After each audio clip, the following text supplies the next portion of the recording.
Good morning Facebook বন্ধুরা, দেখুন আমার বাড়ির পাশে যে মাছের ঝিলটা রয়েছে, তো এখন একটু গরম লাগছে বলে পাখা চলছে না, সেই কারণে ঝিলের ধারে এসে বসেছি। দেখুন এই ঝিলটাতে কীভাবে মাছ চাষ করা হয়, তার খাবার দেওয়ার সিস্টেমটা দেখুন।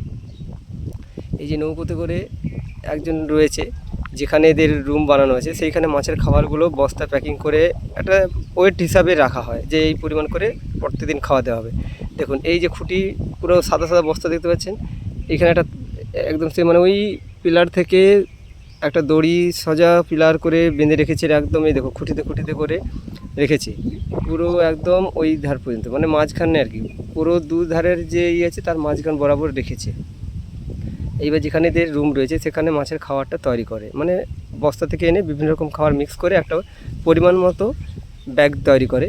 যে এইবার দেখুন প্রত্যেকটা পিলারের ভেতরে 3টে করে বস্তা বেঁধে দিয়ে যায়। এবার এটাকে মাঝখানে দেওয়া হয় এই কারণে, কারণ মাছগুলো যখন খাবার খাবে মাঝখানে থাকলে ধারে আসতে পারবে না, বা কেউ মানুষ হয়তো ধরার চেষ্টা করবে সেটাও পারবে না, কারণ মাছগুলো তখন মাছ বরাবর গিয়ে ওইখানে খাওয়া দাওয়া করবে।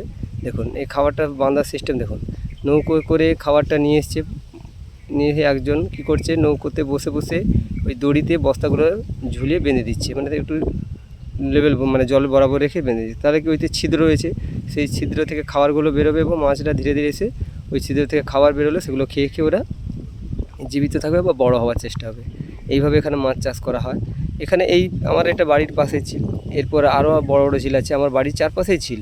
তো এইটা আমার বাড়ির সামনে একদম, তো আমাদের যে জায়গা ছিল, জমিন ছিল ওরই পাশেই, তো তাই বাড়ি থেকে বেরিয়ে একটু হাওয়া খাচ্ছি ঝিলের ধারে বসে বসে। দেখুন, আর সত্যি কথা বলতে শহরে ছিলাম, ওখানে তো এইরকম প্রাকৃতিক সৌন্দর্য হাওয়া পাওয়া যেত না, হাওয়া পাওয়া যেত কিন্তু প্রাকৃতিক যে মনোরম দৃশ্য বা এই হাওয়াটা পাওয়া যেত না। এইখানে বসে এখন এত সুন্দর হাওয়া লাগছে, শরীরটা খুব জুড়িয়ে যাওয়া। যে যাদের যাদের ঝিল রয়েছে তারা ওইখানে বসে বসে, বা যাদের বাড়িতে ঝিল বিভিন্ন রকম ফিশারি রয়েছে বা ভেড়ি রয়েছে, সেইখানে বসে যে হাওয়াগুলো কত মধুর্য লাগে বা সৌন্দর্য লাগে দেখতেই পাবেন। বিকেলে তো আরও খুব সুন্দর, কারণ এখন তো একটু 10টা বাজতে যায়, তো এখন একটু রৌদ্র তাপটা রয়েছে, তো বিকেলে রৌদ্র তাপটা থাকে না, তখন বসে হাওয়াটা খুব সুন্দর উপভোগ করা যায়। দেখুন পুরো ঝিল, প্রাকৃতিক দৃশ্য, গাছপালা বিভিন্ন রকম সব ভর্তি চারপাশে। কারণ গ্রাম্য যে পরিবেশটা সেটা একদম সম্পূর্ণ আলাদা হয়, আর শহরের গ্রাম পরিবেশটা সম্পূর্ণ আলাদা হয়।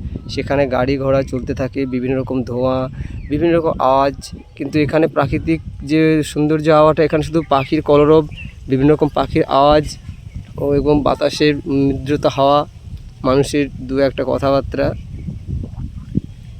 আপনারা সবাই ভালো থাকবেন, সুস্থ থাকবেন, কমেন্ট করে জানাবেন প্রাকৃতিক দৃশ্য বা গ্রাম্য পরিবেশটা কেমন, কার কার কীরকম ভালো লাগে।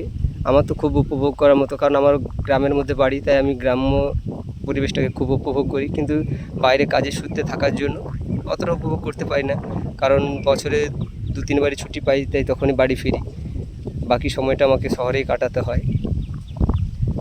সবাই ভালো থাকবেন, সুস্থ থাকবেন, গুড বাই।